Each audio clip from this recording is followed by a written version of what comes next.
अली शाह गिलानी ने हुर्रियत कॉन्फ्रेंस से किनारा कर लिया है।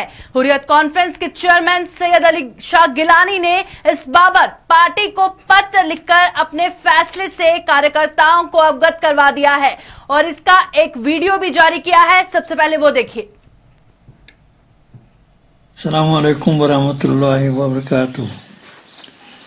कुल जमाती हुर्रियत कॉन्फ्रेंस की मौजूदा सूरत हाल को मद्देनजर रखते हुए मैं इस फोरम से मुकम्मल अलहदगी इख्तियार करने का ऐलान करता हूँ।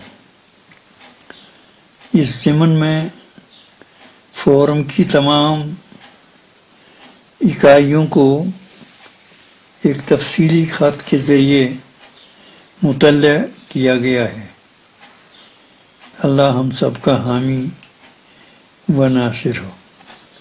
सईद अली। इस पर चर्चा करेंगे हमारे ब्यूरो चीफ कश्मीर से सनम एजाज जुड़ चुके हैं। सनम, सबसे पहले जानना चाहेंगे, सैयद अली शाह गिलानी ने एक ऑडियो जारी कर ऑल पार्टी हुर्रियत कॉन्फ्रेंस से इस्तीफा दिया है और इतना बड़ा यू टर्न जो सबके लिए कहीं ना कहीं शॉकिंग है, क्या कहेंगे इस पे? देखिए, बिल्कुल ये पहले एक पत्र भी आया है, हुर्रियत कॉन्फ्रेंस का प्रेस नोट भी आया है, एक वीडियो स्टेटमेंट भी आया है। तीनों चीजों के बाद हम ये कहेंगे कि ये यू टर्न नहीं है बल्कि एक्सपेक्टेड है।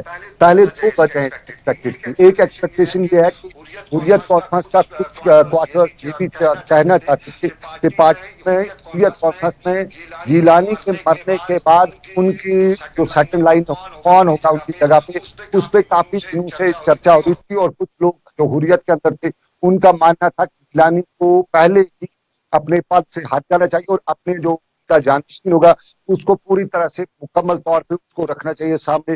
एक वो मामला था, क्वार्टर ये भी कह रहे हैं ये भी एक कारण है, लेकिन बड़ा कारण अंदर की बात दिखता है। जो सेकंड उनका प्रेस नोट आया है उस प्रेस नोट में बड़े गिले शिकवे हैं। अब ये सईद अली शाह गिलानी के ऑफिस का प्रेस नोट है या कहाँ का है, लेकिन एक स्टेटमेंट जो है वो इस वक्त हम सब तक पहुंचा हुआ है और अगर उसकी भाषा को देखें तो उसमें बड़े गिले शिकवे लग रहे हैं हुर्रियत कॉन्फ्रेंस के सईद अली शाह गिलानी की तरफ से बस गिले शिकवे हैं और ये वो अपने ही लोगों से करें।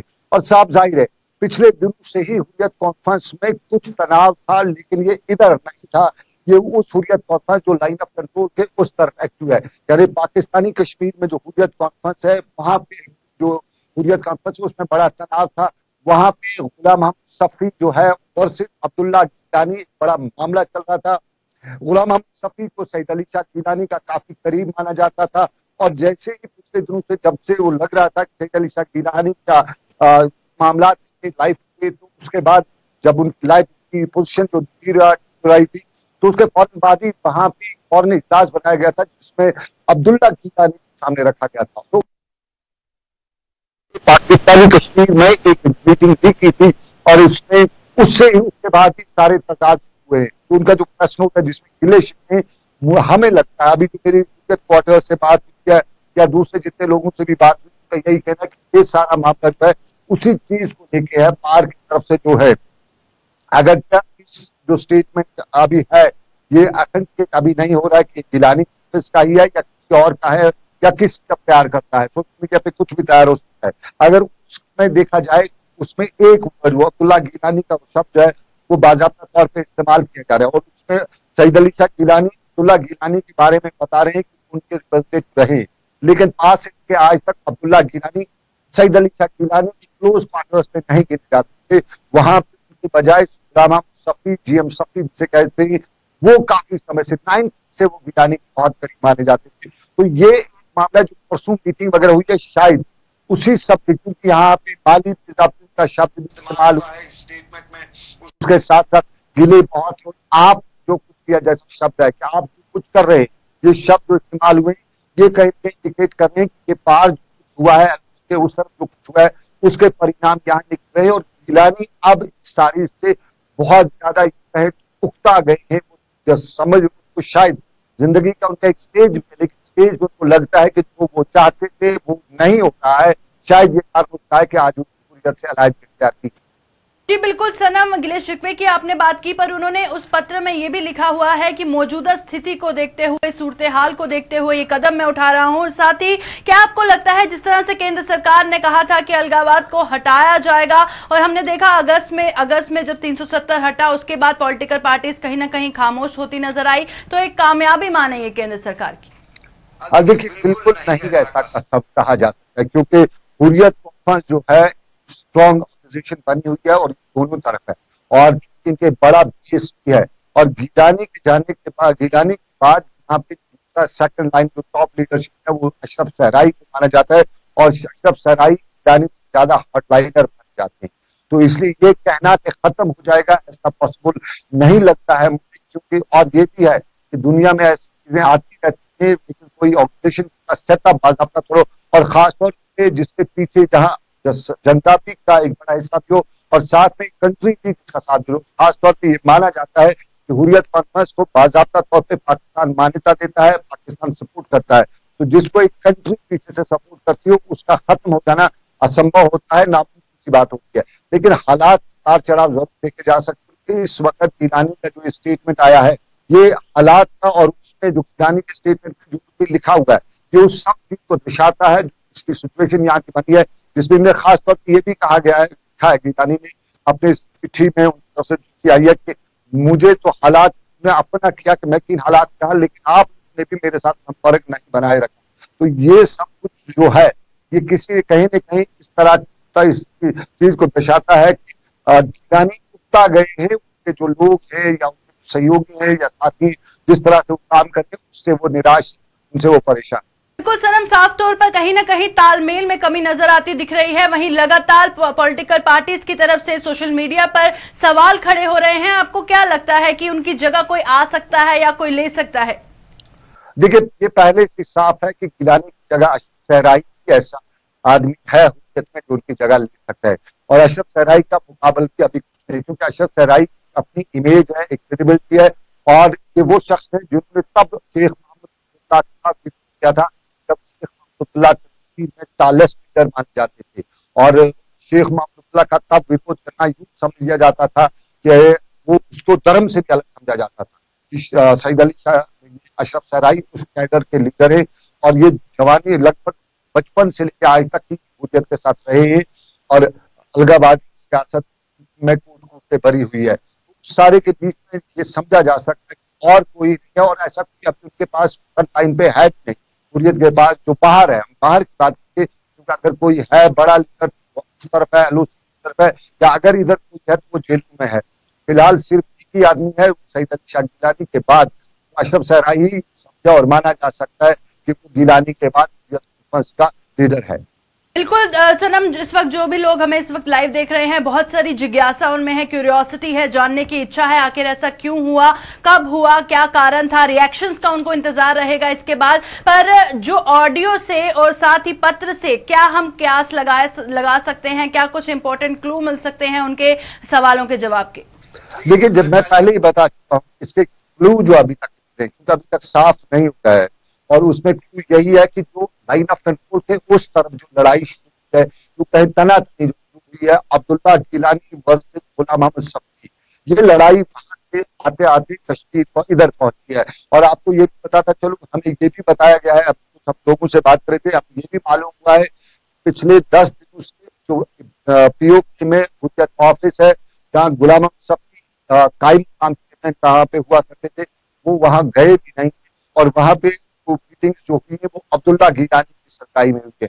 और अब्दुल्ला गिलानी के इस सारे क्वार्टर में कहीं न कहीं वो रोल है जिसमें सवाल उठ रहे हैं। अब्दुल्ला गिलानी, आपको बताता चलूं, AR गिलानी आपने नाम सुना होगा, ये जो अफजल गोरू मामले में थे, ये उसी की अब डेथ हो चुकी है, वो उसके भाई हैं। तो ये कहीं ना कहीं मामला जो है आर पार का मामला है, और इस मामले में अब गिलानी निराश हुए हैं, तो पार गतिविधि है LOC के उस तरफ उनसे निराश है, और उस निराशा को देखते हुए गिलानी ने शायद रिजाइन किया है। बिल्कुल ये साफ हो गया है कि गिलानी की निराशा कहीं ना कहीं देखी जा रही है, तालमेल में कहीं ना कहीं कमी नजर आ रही है और इसके बाद रिएक्शंस हमें बताएंगे कि पूरा तस्वीर जब साफ हो जाएगी। वहीं दूसरी ओर सनम हम बात करें कश्मीर में कोरोना वायरस को लेकर क्या कुछ स्थिति है, क्योंकि मौत के आंकड़े भी वहां थमने का नाम नहीं ले रहे।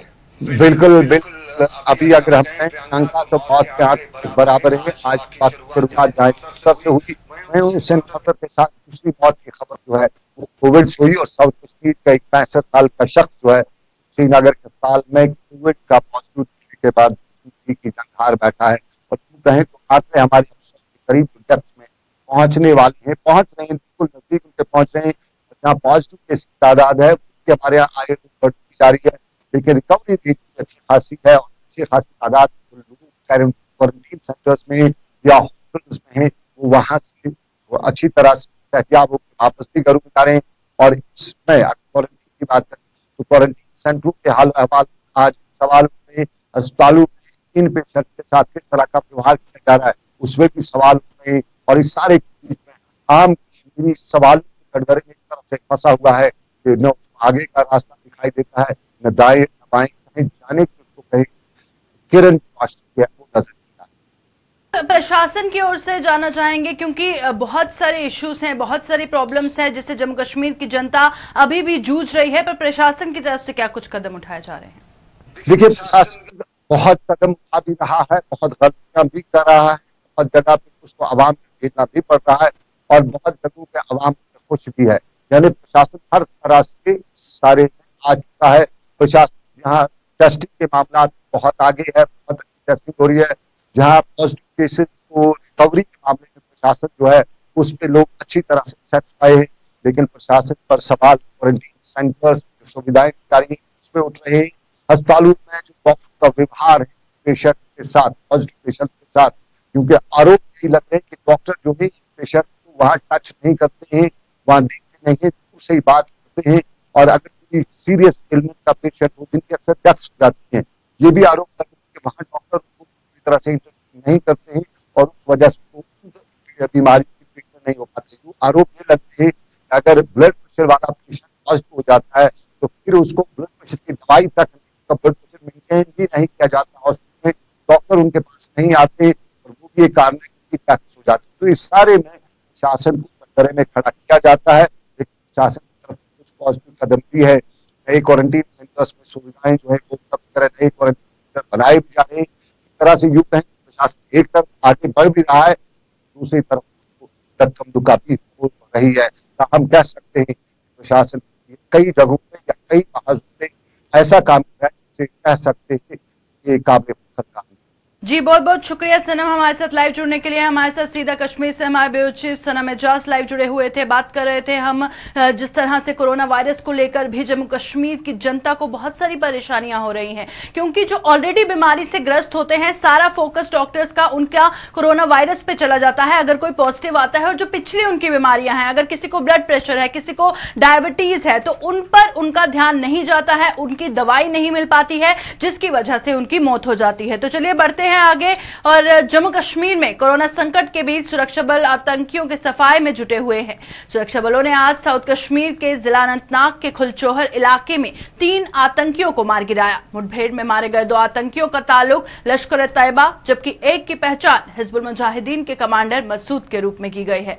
पुलिस के मुताबिक मसूद के मारे जाने से जम्मू संभाग का डोडा जिला पूरी तरह आतंक मुक्त हो गया है। मसूद दुष्कर्म का आरोपी था और फरार चल रहा था। इसके बाद वह हिजबुल मुजाहिदीन में शामिल होकर आतंकी गतिविधियों को अंजाम दे रहा था। जानकारी के अनुसार खुलचोहर इलाके में आतंकियों के छिपे होने के इनपुट मिलने पर सुरक्षा बलों ने रविवार रात 11 बजे के करीब वहां सर्च ऑपरेशन शुरू किया। आज सुबह 4 बजे के करीब वहां छिपे आतंकियों ने सुरक्षा बलों पर फायर खोल दिया और इसके बाद कुछ घंटों तक चली मुठभेड़ में सुरक्षा बलों ने तीनों आतंकियों को मौत के घाट उतार दिया। मारे गए आतंकियों के पास से AK-47 राइफल और 2 पिस्टल बरामद की गई है। जून महीने में अब तक सुरक्षा बलों की आतंकियों के साथ ये 17वीं मुठभेड़ थी। इन 17 मुठभेड़ों में सुरक्षा बलों ने 49 आतंकियों को मार गिराया। साउथ कश्मीर से इस वक्त एक बड़ी खबर आ रही है कि आज देर रात 4:30 से 5 बजे के करीब फौज ने रानीपुरा अच्छाबल को अपने मास्टर में लिया और बिल्कुल यहाँ पर एक एनकाउंटर शुरू हुआ। हम इस वक्त ग्राउंड जीरो पे आपसे बात कर रहे हैं। आप मेरे पीछे देख रहे हैं, इस वक्त जो सेना की टुकड़ियां वो लगी हुई है और इन्होंने इस एनकाउंटर में जो अभी तक हमारे पास तफसीलात है उसके मुताबिक 3 मिलिटेंटों को हलाक करने का दावा किया है और साथ ही जाई मुकाम से कुछ एम्यूनिशन भी बरामद करने का दावा किया। बिल्कुल हम इस वक्त ग्राउंड जीरो से बात आपसे कर रहे हैं कि जो रानीपुरा अच्छाबल है, यहाँ पर देर रात सिक्योरिटी फोर्सेस, एसओजी, पुलिस और 19 RR ने एक मुश्तरका कार्रवाई के दौरान रानीपुरा अच्छाबल को अपने मास्टर में लिया और यहाँ पे जो कुछ मिलिटेंट छुपे बैठे थे वो यहाँ पे एक एनकाउंटर शुरू हुआ और एनकाउंटर खत्म होने के बाद इस वक्त हम पूरी तस्वीर आपको बता रहे हैं, दिखा रहे हैं जो रानीपुरा अच्छाबल का एरिया पड़ता जा रहा है। केंद्रीय मंत्री और पूर्व army chief general V K Singh ने चीन की धोखेबाजी पर बड़ा बयान दिया। वीके सिंह ने बताया कि गलवान घाटी में 15 जून की रात कैसे खूनी झड़प हुई, कैसे चीन ने चालबाजी की, लेकिन ये दाव चीन को उल्टा पड़ गया।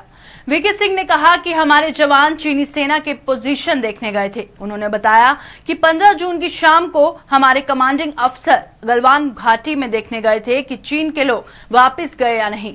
कमांडिंग अफसर ने देखा कि चीन के लोग वापस नहीं गए और वो पेट्रोलिंग पॉइंट 14 के नजदीक ही दिखाई दे रहे हैं। वीके सिंह के मुताबिक चीनी सेना ने तंबू भारतीय सेना से इजाजत लेकर लगाया था ताकि वो देख सके कि हम पीछे गए या नहीं। 15 जून की शाम को चीनी सेना ने ये तंबू नहीं हटाया और इसी दौरान दोनों सेनाओं के बीच कहासुनी हो गई। हमारे कमांडिंग अफसर ने तंबू हटाने का आदेश दिया और चीनी सैनिक जब तंबू हटा रहे थे तभी वहां आग लग गई।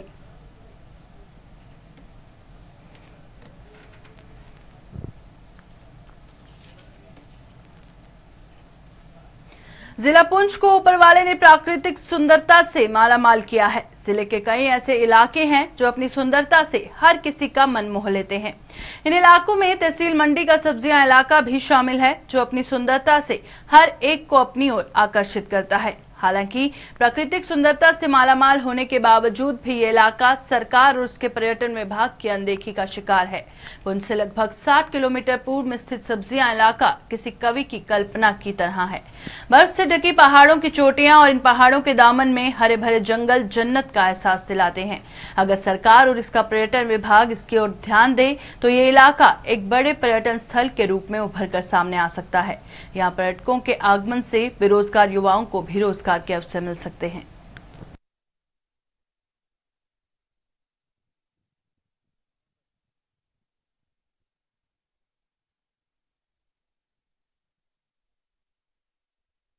कहना चाहते हैं कि इससे पहले भी यहाँ कोई नहीं आया आज तक यहाँ कोई नहीं आया। अलबत्ता क्या है कि हम लोग से यहाँ से इमाम से अपील करते हैं कि यहाँ एक शेड बनाओ जो बाहर से लोग आते हैं 2 घंटे 4 घंटे 5 घंटे यहाँ खड़ा रहे हैं, मगर यहाँ कोई आज तक इंतजाम नहीं किया किसी ने। तो 4 दिन हुए आजकल ये चल रहा है, कोरोना का समय चल रहा है, मगर यहाँ कम से कम 2000-4000 लोग डिस्ट्रिक्ट पुंछ से आते हैं यहाँ देखने के लिए। आज रात को कल गया, हमने सुना जंगलात का कोई चीफ आया था, कौन आया था, रात के 7:30-8 बजे यहाँ से गया हो, मगर बारिश होती है, दिन में रहने का यहाँ कोई जुगाड़ नहीं। अगर यहाँ के इंतजाम में बनाए कुछ तो बाहर से जो लोग आते हैं, हमारे पुंछ से आते हैं, मंडी से आते हैं, यहाँ रहने के लिए 2-4 घंटे आते हैं यहाँ रहने के लिए, मगर इंतजाम के लिए कुछ नहीं यहाँ। लेकिन कहीं ना कहीं हमारी सरकार की कमियां रही, यहाँ पर एडमिनिस्ट्रेशन ने इनकी तरफ ज़्यादा तवज्जो नहीं दिया। यहाँ पर यूँ तो कहा जाए कि ये मिनी कश्मीर कहा जाता है इसको। अगर यहाँ पर टूरिस्ट स्पॉट खोले जाते, यहाँ पर कुछ हट्स बनाए जाते, कहीं ना कहीं लोगों को रोज़गार को चलते बहुत फ़ायदा मिलता, लेकिन उस चीज़ से यहाँ के लोग महरूम रहे हैं। मेरी एडमिनिस्ट्रेशन से, मीडिया के तवस्सुल से रिक्वेस्ट की जाती है कि इस इलाके को मतलब डेवलप किया जाए ताकि यहाँ के लोग, बेरोजगार लोग अपने रोजगार को पाई तकमील पर पहुँचाएं। जिला पुंछ का खूबसूरत इलाका सब्जियां, जो कि जिला पुंछ से करीब 60 किलोमीटर की दूरी पर वाक़ा है, और ये एक तरफ खूबसूरत इलाका और ऊंची ऊंची वादियां और बड़े बड़े मैदान जहां पर दूर दूर से सैलानी लुत्फ़ अंदोज़ होने के लिए आते हैं। लेकिन अफसोसनाक बात यह है कि अभी तक ये इलाका इंतज़ामिया की नज़र से ओझल है। अगर इंतज़ामिया इस इलाका को टूरिज़्म नक्शा पर लाती है तो यहाँ के कई नौजवानों को रोजगार फराहम हो सकता है। कैमरामैन रियाज मलिक के साथ इरफान मुगल, गुलिस्तान न्यूज़ के लिए। भाजपा द्वारा आरएसपुरा के वार्ड नंबर 10 में एक कार्यक्रम का आयोजन किया गया, जिसमें 8वीं, 10वीं और 12वीं की परीक्षाओं में बेहतर अंक हासिल करने वाले विद्यार्थियों को पूर्व मंत्री श्यामलाल चौधरी द्वारा स्मृति चिन्ह देकर सम्मानित किया गया। इस अवसर पर पूर्व मंत्री ने छात्रों को परीक्षाओं में सफलता के लिए मुबारकबाद दी और उनके उज्जवल भविष्य की कामना की।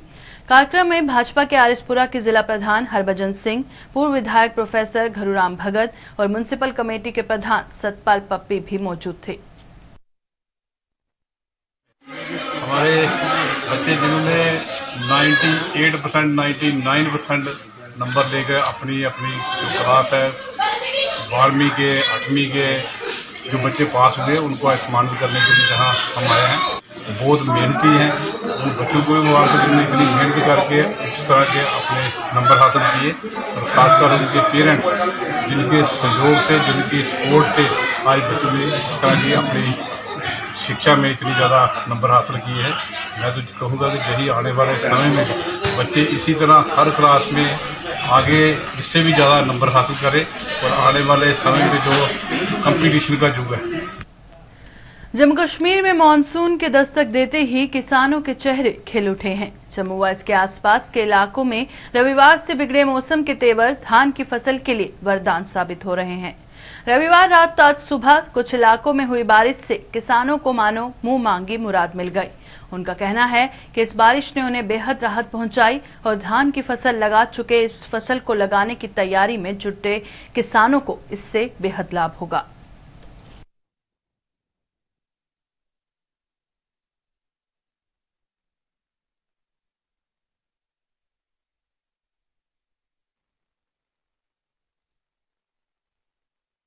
बारिश से किसानों को बहुत फायदा है।